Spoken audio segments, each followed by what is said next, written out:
Olá, boas-vindas a todos os telespectadores da TV 247. Eu sou Leonardo Atushi e comigo temos aqui José Reinaldo Carvalho, nosso editor internacional. Tudo bem, Zé? Tudo bem, Léo? Tudo bem, comunidade do 247? Zé, hoje a gente vai fazer uma experiência nova. Na verdade, ontem eu fiz o primeiro React da TV 247 com Alex Solnick, em que a gente apresenta um vídeo e você reage a ele fazendo seus comentários, suas impressões. É um vídeo muito interessante. A gente fala muito sobre a questão da Rússia, da Ucrânia, desse possível conflito, mas é a primeira vez que a gente vai trazer ao nosso público essa crise tratada pelas palavras do Vladimir Putin. Então, já sem mais delongas, vou trazer aqui um trecho de uma entrevista coletiva. Está em inglês, depois ele fala em russo, mas as legendas estão aqui, todo mundo pode acompanhar. Vamos ouvir. You have talked a lot about security guarantees, and now we've seen your proposals. You also say you have no intention of invading Ukraine. So will you guarantee unconditionally that you will not invade Ukraine or any other sovereign country? Or does that depend on how negotiations go? And another question, what is it, do you think, that the West does not understand about Russia or about your intentions? Thank you. Значит, по поводу гарантий и что будет от чего зависеть? Будет ли что-то зависеть от хода переговоров? Наши действия будут зависеть не от хода переговоров, а от безусловного обеспечения безопасности России сегодня и на историческую перспективу. В этой связи мы ясно и четко дали понять, что дальнейшее движение НАТО на восток неприемлемо. Ну чего здесь непонятного? Мы что ли ставим ракеты рядом с границами Соединенных Штатов? Нет. Это же Соединенные Штаты своими ракетами пришли к нашему дому. На пороге нашего дома находятся уже. Ну разве это какое-то избыточное требование? Не ставить больше никаких ударных систем у нашего дома. Ну чего здесь необычного? Вот как американцы бы отнеслись, если мы взяли там на границе между Канады и США или на границе Мексики и США поставили бы наши ракеты. А что, разве у Мексики и у США не было никогда территориальных вопросов? А Калифорния кому принадлежала раньше? А Техас? Подзабыли, что ли?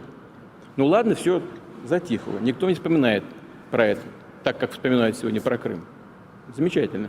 Но и мы стараемся не вспоминать о том, что как Украина-то складывалась. Кто ее создал-то? Ленин Владимир Ильич, когда создавал Советский Союз. Договор 22-го года союзный и 24-й год Конституции. Правда, после его смерти, но по его принципам создан. Значит, вопрос в безопасности. Сейчас бог с ней с историей. Вопрос в обеспечении безопасности. Поэтому нам важен не ход переговоров, нам важны результаты. Ну разве мы не знаем? Я же много раз уже об этом сказал. И вы наверняка знаете хорошо. Ни одного дюйма на восток, сказали нам в 90-е годы. Ну и чего? Надули. Просто нагло обманули. 5 волн расширения НАТО. И теперь уже, пожалуйста, в Румынии, сейчас в Польше появляются соответствующие системы. Вот о чем речь. Ну поймите же вы в конце концов. Не мы кому-то угрожаем. Мы что ли пришли туда, к границам США? Или к границам Великобритании? Или куда? К нам пришли. И теперь еще говорят, нет, теперь и Украина будет в НАТО.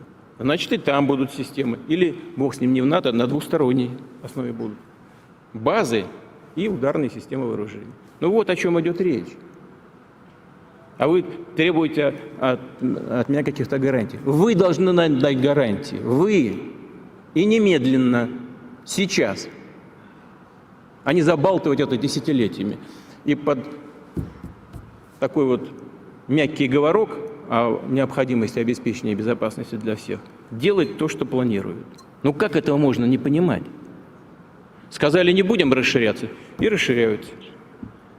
Сказали, будет равные гарантии для всех по ряду международных соглашений. А этой равной безопасности не происходит. Вот смотрите, еще 1918 году один из помощников Вудро Вильсона, президента Соединенных Штатов, сказал: «Всему миру будет спокойнее, если на месте сегодняшней огромной России появится государство в Сибири и еще 4 государства в европейской части». В 1991 году мы сами себя разделили на 12, по-моему, частей, да? Но такое впечатление, что нашим партнерам этого мало. Слишком большая Россия, по их мнению, сегодня, потому что сами европейские страны превратились в малые государства. Но даже после развала Советского Союза, где у нас только осталось 146 миллионов, и это слишком много. Мне кажется, только этим можно объяснить такое постоянное давление. Вот 90-е годы, значит, Советский Союз все сделал для того, чтобы выстроить нормальные отношения с Западом и Соединенными Штатами. На наших объектах ядерного цикла, военного цикла, сидели представители американских служб соответствующих. Ходили туда на работу, на объекты ядерного оружейного комплекса России. Каждый день они жили там. В правительстве России работали советники многочисленные, в том числе кадровые сотрудники ЦРУ. Ну чего вам еще больше это надо было? Зачем надо было поддерживать террористов на Северном Кавказе и использовать террористические явно организации для попыток развала Российской Федерации? Но это же делали, и я как бывший директор ФСБ это знаю наверняка. Мы работали там с двойной агентурой, они нам докладывали, какие задачи перед ними ставили западные спецслужбы. Ну зачем это надо было делать? Наоборот, надо было относиться к России как к возможному союзнику, укреплять его. Нет, все наоборот. Попытка дальнейшего развала. А потом начали расширять НАТО на восток. Ну, естественно, мы же говорили, не надо этого делать. Вы нам обещали не делать. А нам говорят, а где это написано на бумажке? Нету? Ну и все, идите вы подальше. Плевать мы хотели на вашу озабоченность. И так из года в год. И каждый раз мы огрызались, чего-то пытались, значит, воспрепятствовать чему-то. В озабоченности высказывали. Нет. Идите вы со своими озабоченностями. Будем делать то, что считаем нужным. 1, 2, 3, 4, 5. 5 волн расширения. Так что в чем она нас не понимает? Я не знаю, вы спросите, что здесь непонятного. Мне кажется, все понятно. Мы хотим обеспечить свою безопасность. Muito claro, né, Zé? Passo para você a palavra para traduzir, na verdade, já foi traduzida, mas traduzir o sentido dessa fala do Vladimir Putin para o nosso público. Perfeito. Léo, se o Dostoiévski estivesse vivo, ele ia dizer que o Putin está expressando o que ele chamava a alma russa. Esse conceito da alma russa é muito presente na obra literária do Fyodor Dostoiévski. E ele tem um escrito, que é uma espécie de crônica da época, de caráter político, que ele diz isso. Os europeus nunca entenderam e nunca entenderão a Rússia. Então, eu digo isso a propósito da afirmação que foi feita aí sobre se o Ocidente vai entender a Rússia, né? O que o presidente Vladimir Putin coloca é a expressão de um sentimento nacional russo que foi se cristalizando ao longo dos anos, principalmente após a derrocada da União Soviética, de que o país estava sob a ameaça crescente do chamado Ocidente, mas no Ocidente entenda-se nomeadamente Estados Unidos da América e seus aliados da OTAN. O que o presidente Putin diz, com toda clareza, é que prometeram à Rússia pós-soviética que a OTAN não se expandiria para o leste da Europa e não se expandiria para as fronteiras da Rússia. O que nós vimos nesses últimos 25 anos foi exatamente a expansão da OTAN. Primeiro, eles se expandiram para todos os países que faziam parte do sistema socialista do leste europeu. Ele cita aí alguns, né? A Romênia, a Polônia, a gente pode citar também a Hungria, hoje a República Tcheca, que era a antiga Tchecoslováquia, a Bulgária, enfim, aquele conjunto de países que faziam parte do antigo campo socialista europeu. A própria Alemanha Oriental, que não existe mais, foi anexada pela Alemanha. Eles falam da anexação da Crimeia, né? Ali não é uma unificação, foi a anexação da Alemanha Oriental, depois de uma capitulação do governo alemão oriental.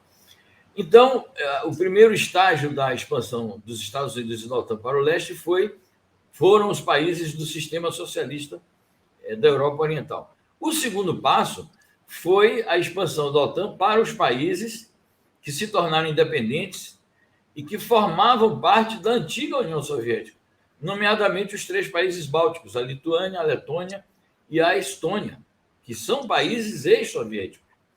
E agora eles ameaçam claramente, desde o governo Bush, do George W. Bush, ele declarou isso em 2008, que a OTAN deveria se expandir para também a Ucrânia e também a Geórgia. E a expansão para a Ucrânia e para a Geórgia completaria o ciclo de cerco da Rússia do Mar do Norte até o Mar Negro, que fica ao sul, e o Cáucaso, que fica mais ao sul ainda da Rússia. Então, a Rússia é cercada pelas armas, pelas tropas, pelas armas nucleares da OTAN e pelas bases militares estadunidenses instaladas em todos esses países. Então, essa é a questão de fundo. Então, na verdade, eles invertem a questão. Dizem que a Rússia quer atacar esse ou aquele, quando são eles que estão sucessivamente, ao longo de décadas, ameaçando a Rússia. Eu quero lembrar uma outra citação histórica, essa de natureza geopolítica. Diga, Léo. Não, muito claro. Só para apontar esse ponto que você mencionou, a repórter britânica pede garantias de segurança e o Vladimir Putin diz: é o Ocidente que deve oferecer segurança, Isso. Garantias de segurança à Rússia. A segunda citação, Zé, por favor. A segunda citação eu já mencionei aqui uma vez no nosso programa Bom Dia, e às vezes menciono isso num programa que eu faço aos sábados, a Semana no Mundo, que é o Henry Kissinger, que é o papa das relações diplomáticas estadunidenses, é um pensador, além de tudo, e um geopolítico. Ele, quando a União Soviética foi extinta, e o presidente Putin fala disso, né?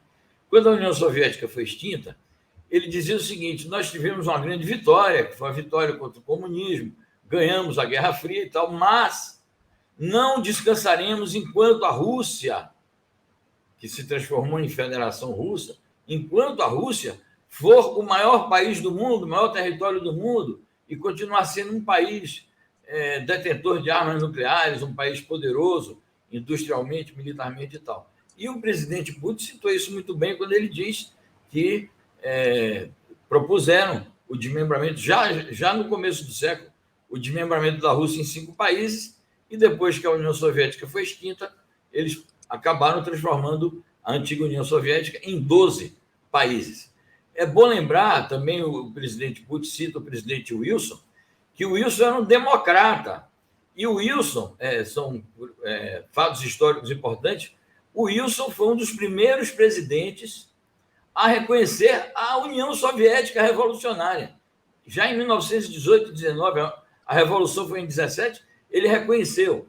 E o Wilson tinha todo um plano, ele lançou os chamados 14 pontos para a paz mundial, para acabar com a diplomacia secreta, as áreas de influência. Ele que jogou a ideia de criar as Nações Unidas, e que no primeiro estágio foi a chamada Liga das Nações, que acabou fracassando, porque o próprio establishment americano não aceitou. Mas já o Wilson, que teve essa postura, digamos, diplomática, de reconhecer a Revolução Russa, ele próprio, ato contínuo, propôs o desmembramento da Rússia. De modo que é um anseio antigo do Ocidente não aceitar a existência de potências regionais, de países soberanos que possam neutralizar as ambições hegemônicas do seu próprio império. Então, eu acho que a colocação do Putin é muito clara, ele estabeleceu ali o que se chama uma linha vermelha, e, de fato, é inaceitável o plano militarista norte-americano e otanziano. Muito bom, Zé Reinaldo, muito obrigado pelos comentários. Espero que com esse vídeo as pessoas tenham uma melhor compreensão da situação na Ucrânia, na Rússia e da crise internacional. Peço a todos que assinem em Brasil247.com/apoio, sejam membros no YouTube ou, eventualmente, façam doações no Pix com a chave pix@brasil247.com.br. Obrigado, Zé. Obrigado a todos. Abraço.